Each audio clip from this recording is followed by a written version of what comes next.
노사연이라는 가수 다들 아시죠? 예, 만남이라는 전 국민의 그 히트곡을 부른 가수입니다. 이분의 남편이 이무송 씨인데 이분도 사는 게 뭔지를 부른 가수입니다. 이 부부가 최근 동상이몽이라는 예능 프로그램에 출연을 하고 있습니다. 결혼 28년 차인 부부가 그동안 살아온 날들을 돌아보며 앞으로의 남은 날들을 어떻게 살아야 할지를 담아내고 있습니다. 그러면서 나온 말이 조론입니다. 연예계에서 지금 조론을 해서 혼자 살고 있는, 이혼은 아니고 조론을 한 대표적인 경우가 백일섭 씨가 그렇게 지내고 있죠. 근데 요즘 들어선 후회를 많이 한다라고 그래요. 나이 들어서 혼자 사는 게 그렇게 쉬운 일은 아닌 것 같습니다. 이 이무송 씨가 10년 전서부터 지금까지 자신의 결혼 생활은 불행했다라고 고백을 합니다. 그러자 노사연 씨가 되받아치기를, 나는 그 전부터 18년 동안 결혼 생활이 불행했다라고 되받아칩니다.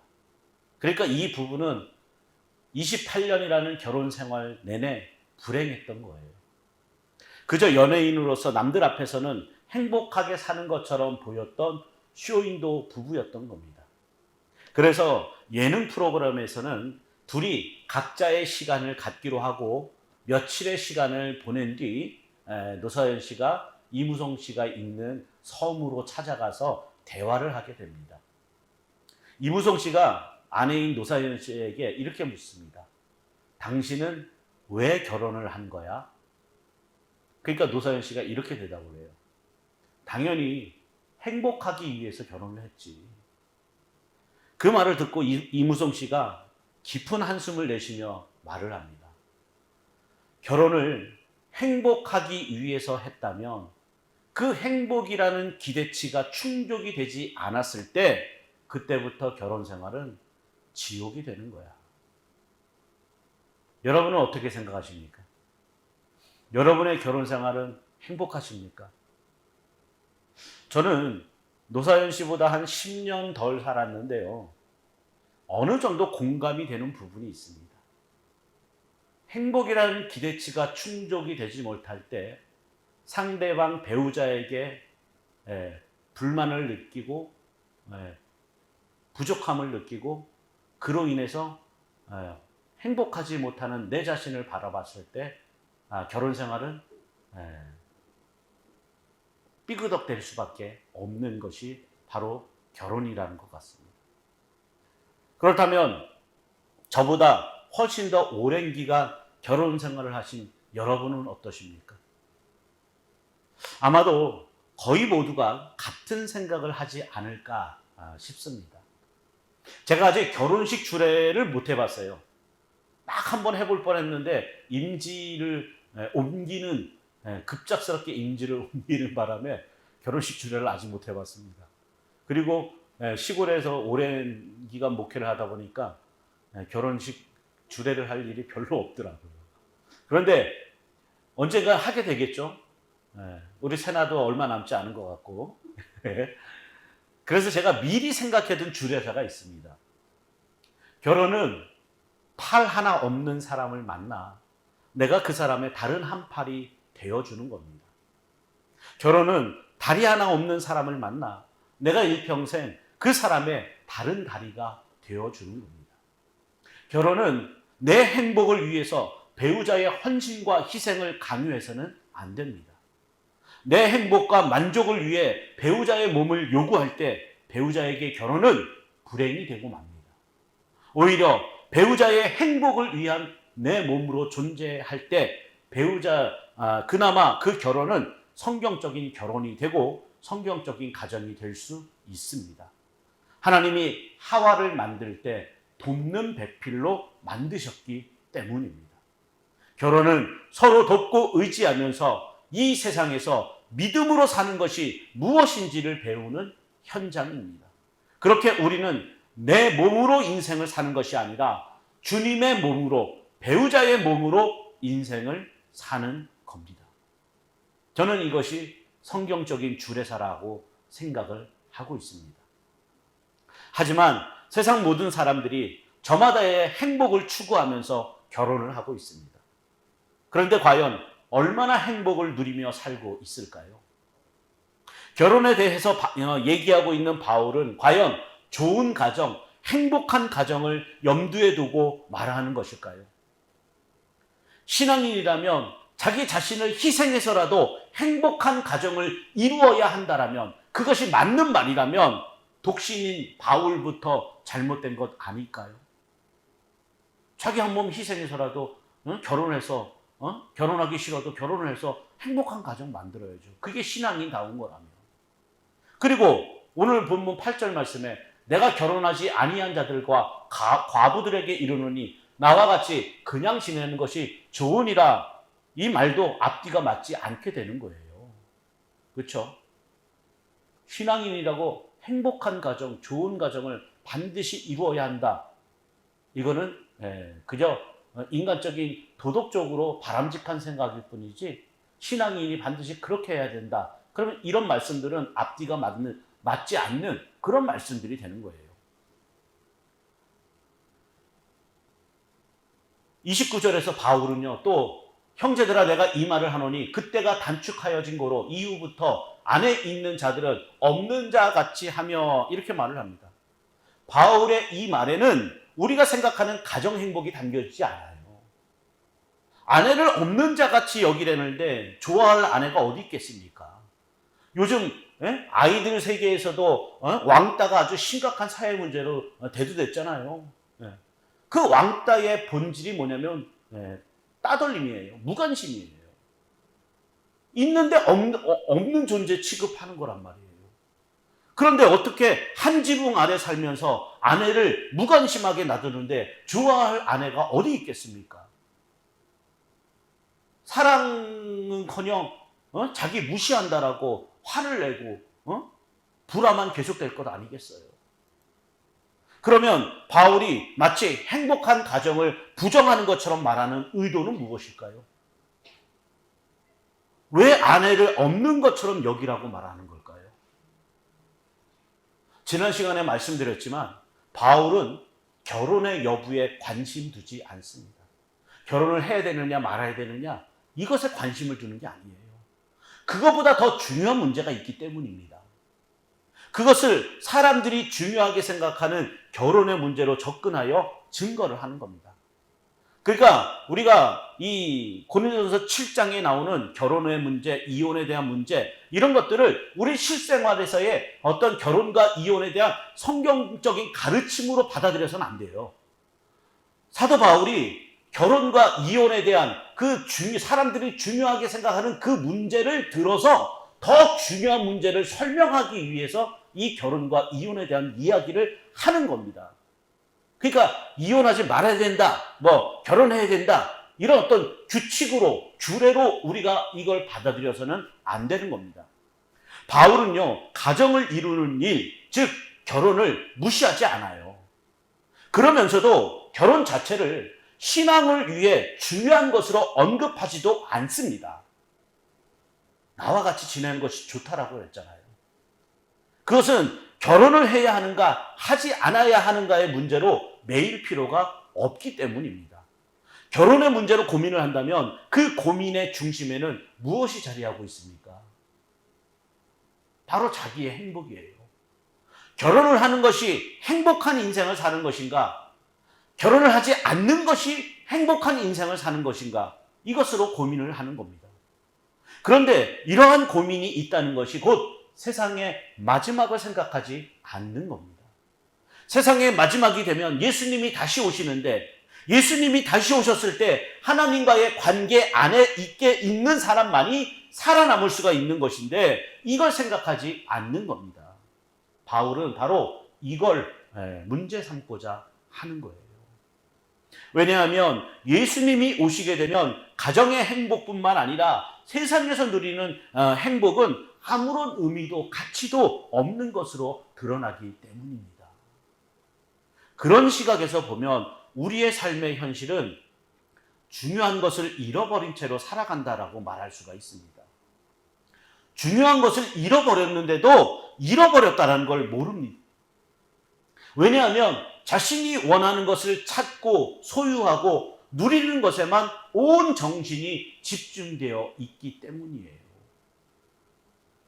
결혼을 하고 행복한 가정을 이루는 것에 신앙의 의미를 둔다면 내 가정이 행복하다고 생각될 때 그것을 곧 하나님의 은혜이고 하나님의 사랑을 받은 것처럼 생각할 겁니다. 그로 인해서 정작 자신은 하나님과의 관계에서 멀어져 있고 하나님의 은혜와 사랑을 잃어버렸음에도 불구하고 잃어버렸다라는 사실을 인정하지 않게 되는 겁니다. 결혼의 문제만이 아니에요. 이 세상에서의 일이 잘 되고 평안한 삶을 사는 것을 은혜와 복으로 생각할 때도 동일한 문제가 있게 됩니다. 실제로는 복과 은혜와 사랑을 잃어버렸는데도 불구하고 지금 편안하게 산다는 이유로 지금 걱정거리가 없다는 이유 때문에 잃어버렸다는 것을 인정하지 않는 겁니다. 9절에서 바울은요, 만일 절제할 수 없거든 결혼하라. 정욕이 불같이 타는 것보다 결혼한 것이 나으니라 이렇게 말을 합니다. 그런데 과연 바울의 말처럼 절제할 수 없어서 결혼하는 사람이 있을까요?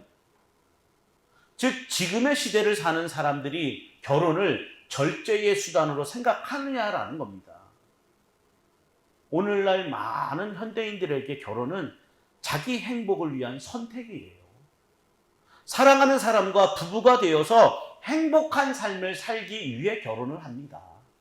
이러한 현대인들에게 바울의 이 말은 전혀 공감이 되지 않을 거예요. 결혼은요, 절제의 힘도 능력도 되지 못합니다. 또한 정욕이 불같이 타는 것보다 결혼하는 것이 낫다라고 말을 하지만 결혼을 해도 다른 이성을 향한 욕망은 사라지지 않습니다. 그래서 사람들이 바람이 나는 거 아니에요. 즉 결혼이 정욕을 이기는 수단이나 힘이 되지 못한다는 겁니다. 그런데 바울은 왜 이런 말을 하는 걸까요? 바울은 절제를 할 수 있기 때문에 독신으로 그렇게 사는 걸까요? 이런 의문들을 생각하면 바울의 말은 우리를 혼란스럽게 합니다. 지난 시간에 말씀드린 것처럼 이 고린도는 금욕주의의 영향을 받은 지역이에요. 금욕주의는 절제를 미덕으로 삼습니다. 이러한 금욕주의의 사상이 교회로 들어오게 된다면 교회에서는 절제하는 것, 즉 금욕적인 생활을 하는 것을 마치 믿음인 것처럼 신앙적인 것처럼 높이게 될 거예요. 우리가 기도를 할 때도 일반적인 기도보다는 금식 기도를 하면 더 신앙적인 것으로 생각을 해요. 그저 며칠 금식하는 것보다는 한 40일 정도 금식해야 정말 대단한 사람이구나, 대단한 믿음이구나 이렇게 칭찬을 한단 말이에요. 이처럼 왜 금식 기도를 하느냐 이걸 보지 않고 금식을 한 사람을 보게 되면 하나님의 은혜와 사랑을 발견할 수 없게 돼요. 금욕을 위해 절제하는 자기 자신만 보이기 때문인 겁니다. 그렇다고 해서 온전한 절제를 하는 것도 아닙니다. 인간에게 있는 정욕, 욕망, 욕심을 다스릴 수 있는 사람은 없기 때문이에요. 얼마 전에 컬투쇼라는 라디오 프로그램에서 재미있는 사연을 하나 들은 적이 있어요. 실제로 있었던 일을 이제 시청자가 기고를 해서 이제 DJ가 이거를 읽는 것인데 일부 예배 때에는 아무도 웃지를 않더라고요. 이게 우스운 내용이라고 했는데 여러분들은 이게 우스운 내용인지 한번 들어보시기 바랍니다. 신혼부부였던 한 부부가 교통사고를 당했습니다. 그래서 아내가 다리가 부러지는 아주 중한 중상을 입고서 병원에 입원해서 6주간의 진단을 받고 병원 치료를 받고 있었어요. 그 병원 치료를 받던 어느 날 담당 의사가 갑자기 신혼부부를 향해서 큰 소리를 치더랍니다. 아니 어떻게 이런 일이 있을 수가 있습니까? 대답을 한번 좀 해보세요. 그러니까 신혼부부가 얼굴이 빨개진 채 고개를 숙이고 아무런 말도 못하더랍니다. 그러자 의사가 하는 말이, 어떻게 6주 진단을 받고 병원에서 치료를 받고 있는데 어떻게 임신 4주차가 될 수 있습니까? 그것도 다리가 부러져서 외출이나 외박도 안 했는데 어떻게 임신 4주차가 될 수가 있어요? 더군다나 여기는 6인실이잖아요. 그렇게 얘기를 하더랍니다. 오늘 2부 예배 참석하신 분들이 유머 감각이 좀 더 있으시다. 인간은요, 이렇게 자기 욕심과 욕망을 절제할 수가 없습니다. 그런데도 단지 결혼하지 않는 것을 신앙의 미덕으로 여긴다면 차라리 결혼하는 것이 낫다는 것이 바울의 말입니다. 결혼함으로써 절제할 수 없는 자기 자신을 인정하는 것이 차라리 신앙의 의미를 찾아가는데 유의이기 때문이에요. 성도는 결혼을 하고 안 하고 이거와 상관없이 하나님의 은혜 안에 있습니다. 예수의 피로 값주고 사신 그리스도의 것이고 그리스도의 몸입니다. 법과 규칙에 매인 것이 아니라 그리스도의 용서로 인해 모든 것이 허용된 자유의 세계에 들어가 있습니다. 이것이 우리가 진지하게 생각해야 할 신앙의 본질이에요. 그런데요, 바울이 10절과 11절에서 결혼한 자들에게 내가 명하노니 명하는 자는 내가 아니요 주시라. 여자는 남편에게서 갈라서지 말고 만일 갈라섰으면 그대로 지내든지 다시 그 남편과 화합하든지 하라. 남편도 아내를 버리지 말라. 이렇게 말을 합니다. 명하는 자는 내가 아니라 주시라. 이렇게 말하는 건 여자는 남편에게서 갈라서지 말고 남편도 여자를 버리지 말라는 것이 예수님의 말씀이기 때문이에요. 예수님은 마태복음 19장 6절 말씀에서 하나님이 짝지어 주신 것을 사람이 나누지 못한다라고 말씀하셨습니다. 하지만 예수님이나 바울이나 단지 이혼을 하지 말라, 이혼 금지를 말하는 것이 절대 아니에요. 만약에 성도는 이혼하면 안 된다라고 규정해버리면 이혼 금지라는 또 하나의 법이 세워지는 결과가 되는 거예요. 결국 죄의 용서와 하나님의 은혜를 말하면서도 자신의 의지와 선택과 행함으로 좋은 신앙을 보이기 위해서 하나하나 규칙을 세우는 겁니다. 바로 이것이 은혜에서 벗어난 것이고 은혜를 잃어버리는 겁니다. 은혜는요, 그 어떤 규칙이나 조건도 없는 세계예요. 하나님의 무한한 용서가 우리를 거룩한 자가 되게 하여 그리스도의 몸이 되게 하셨습니다. 그리스도의 몸으로서 할 일은 하나님께 영광 돌리는 거예요. 그런데 이혼하지 않는다고 해서 하나님께 영광이 되고 이혼을 하면 영광이 되지 않는 겁니까? 그렇게 생각하는 것이 곧 자유가 아닌 자기 의에 매여 있는 겁니다. 결혼을 한 후에 갈라지고자 한다면 그 이유는 결혼으로 인해서 오히려 자신이 불행해졌다라고 생각하기 때문입니다. 배우자의 외도나 폭력이나 생활 파탄으로 인해 이혼을 결심하게 되었고, 그래서 이혼의 원인이 배우자에게 있기는 하지만 그래도 이혼을 결심한 것은 자신이 행복하지 못하다는 이유 때문입니다. 다시 말해서 결혼도 자기 행복을 위해 하는 것이고 이혼도 자기 행복을 위해서 하는 겁니다. 그처럼 자기를 위해서, 자기 행복을 위해 살아가는 인간의 욕망에 의해서 예수님이 죽으신 거예요. 그렇게 보면 바울이 갈라서지 말라는 말을 하는 건 성도는 자기 행복이라는 문제에서 자유롭게 된 사람이라는 것을 강조하고 있는 겁니다. 물론 이 말은 믿는 자가, 성도가 행복해지면 안 되는 것이 아니에요. 우리도 나름대로의 행복한 삶을 살 수 있습니다. 좋은 가정 꾸리고 원하는 대로 내가 이 세상에서 누리는 대로 행복이라는 감정을 느끼며 그렇게 살 수 있어요. 십자가는 고난을 뜻하는 것이고 성도는 십자가를 믿는 사람이기 때문에 행복한 삶이 아닌 고난의 삶을 살아야 한다, 이렇게 생각한다면 이건 고행이지 고난이 아닌 겁니다. 우리는 이미 고난의 삶을 살고 있어요. 주님 가신 그 십자가의 길이 고난이기 때문에 네? 주님이 가신 그 믿음의 길, 십자가의 길을 따라간다라는 것, 그것 자체가 이미 고난입니다. 그러니까 우리는 이미 고난을 짊어지고 고난의 삶을 살고 있는 거예요. 세상이 우리를 향해서 손가락질하고 조롱하고 십자가의 도가 어리석다라고 미련하다라고 그렇게 우리를 미련한 자로 치부하잖아요. 그 자체가 고난의 삶이란 말이에요. 그러니까 이렇게 살아야 신앙이다.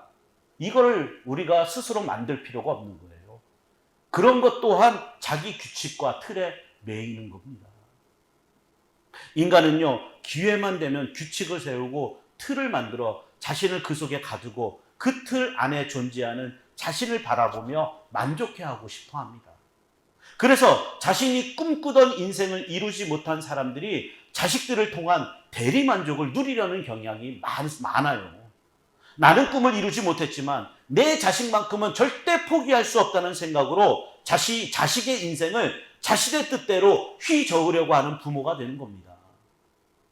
우리나라 부모들의 학구열이나 이 열정 대단하잖아요. 그런 드라마도 많이 나오고요. 그런데 결국은 드라마에서도 그렇지만 우리 삶의 현실에서도 이건 자식의 인생을 망치는 것뿐만 아니라 부모의 인생도 허무함으로 끝날 수밖에 없습니다. 자식도 스스로의 인생이 있는 것이고 부모도 스스로의 인생이 있는 거예요. 생각을 해보세요. 우리가 누구 겁니까? 믿는 우리들은 내 것이라고 여기지 아니하고 하나님이 주신 하나님의 몸이라 주님의 몸, 주님이 십자가 보혈의 은총으로 값주고 산 주님의 몸이라고 고백하잖아요. 그럼 내 자식도 누구 겁니까? 하나님이 주신 하나님의 것이에요. 주님의 몸이에요. 단지 육신의 계통을 통해서 가족의 열을 맺어주신 것뿐이란 말이에요. 절대 내 것이 될 수 없단 말이죠.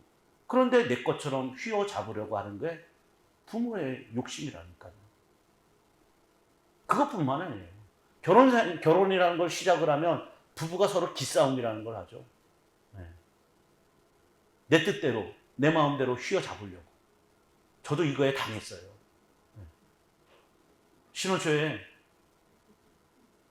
제가 매니저하고 지점장 이런 역할도 했었는데 그러다 보면 회식하고 늦게 들어올 수도 있잖아요.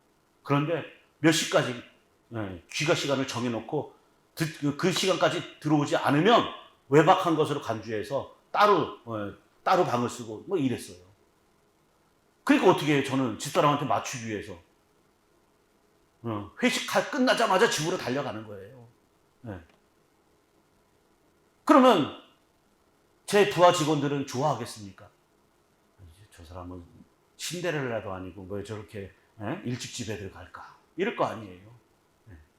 자기 틀에 자기가 있는 틀에 다른 사람을 맞추다 보면 자기는 만족이 될지 몰라도 상대방의 인생은, 상대방의 삶은 불편할 수밖에 없는 거예요. 그래서 우리가 바울의 말을 들으면서 외형적인 것에 매이지 않도록 해야 하는 겁니다. 바울은 지금 결혼, 독신, 이혼 이런 외형적인 문제를 설명하고자 하는 것이 아니기 때문이에요. 여러분 중에서도 이게 오늘 말씀을 결혼이 옳으냐, 독신이 옳으냐, 이혼을 한 것이 옳으냐, 하지 않는 것이 옳으냐 여기에 매여서는 안 되는 거예요.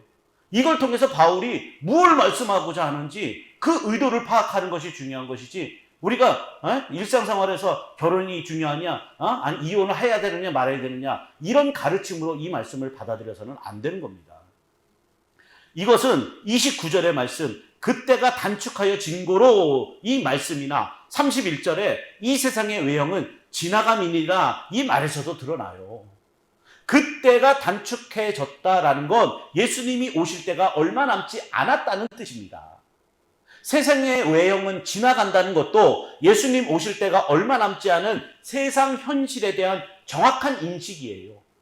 세상에 드러나 있는 모든 것은 지나가는 것이고 사라지는 것들일 뿐입니다. 심지어 우리 자신도 지나가고 사라지는 현실을 살고 있어요. 결혼도 다 지나가는 겁니다. 영원한 것은 없어요. 하지만 어차피 지나가고 사라지는 것이니까 아무렇게나 살아도 된다는 의미로 받아들이면 안 됩니다. 인생의 허물을 얘기하는 것이 아니기 때문이에요.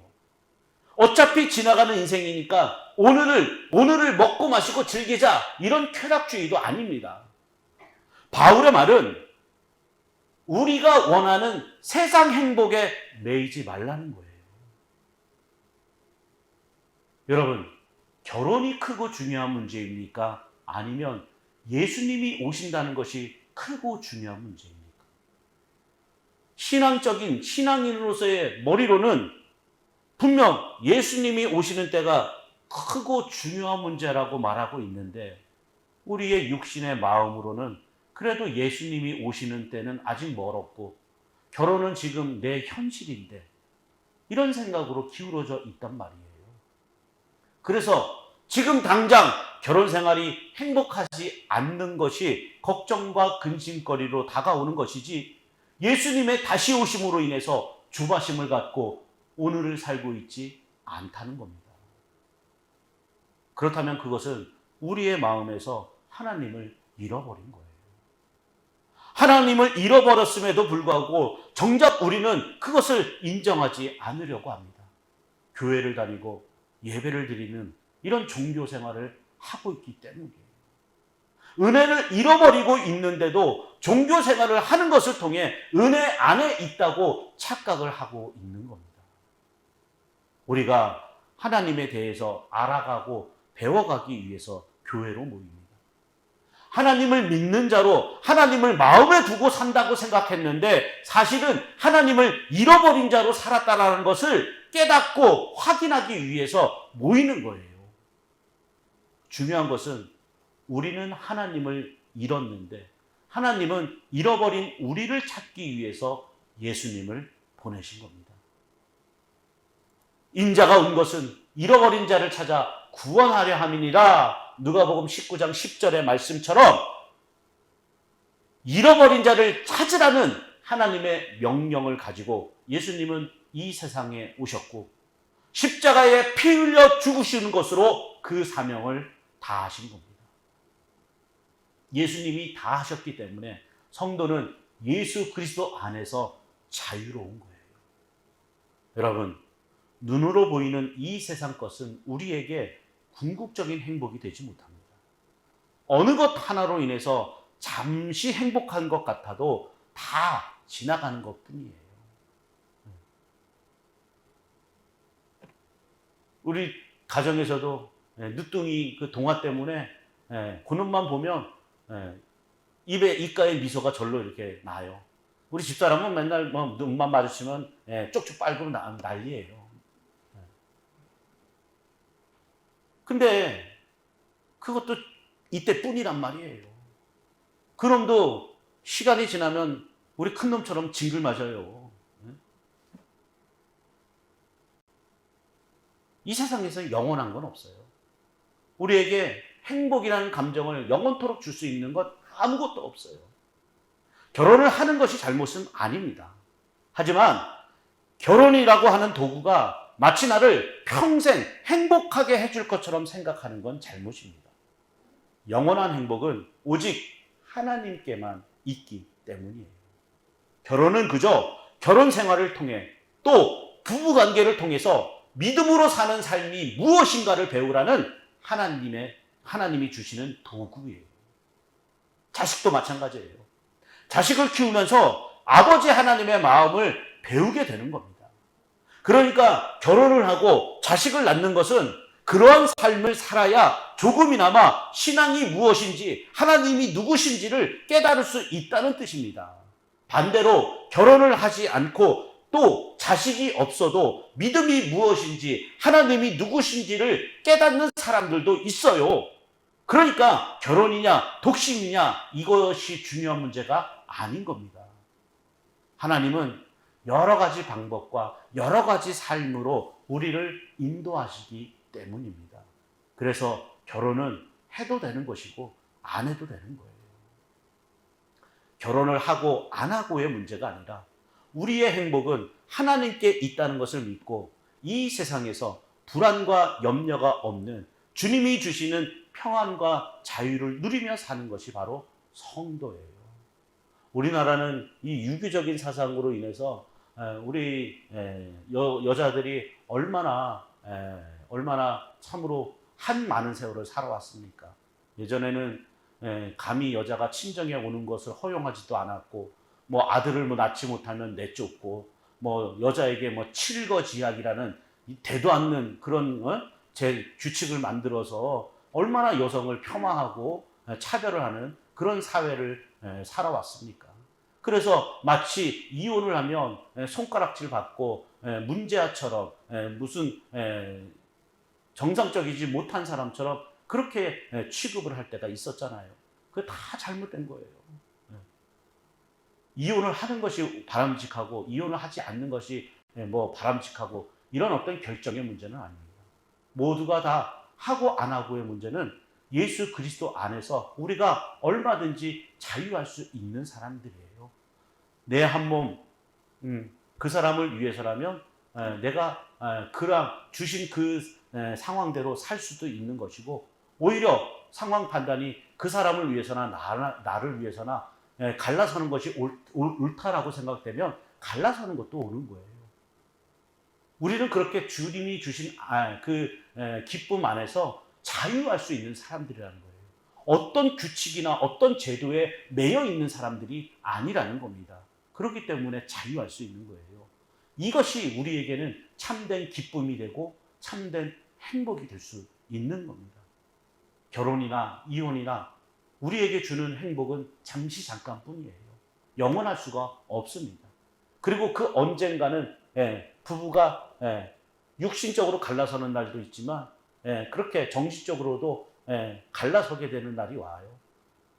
하나님은 똑같은 날 부르실 때도 있지만 대부분은 다 시간 차이를 두고 부르신단 말이죠. 영원한 것은 이 세상에 존재하지 않습니다.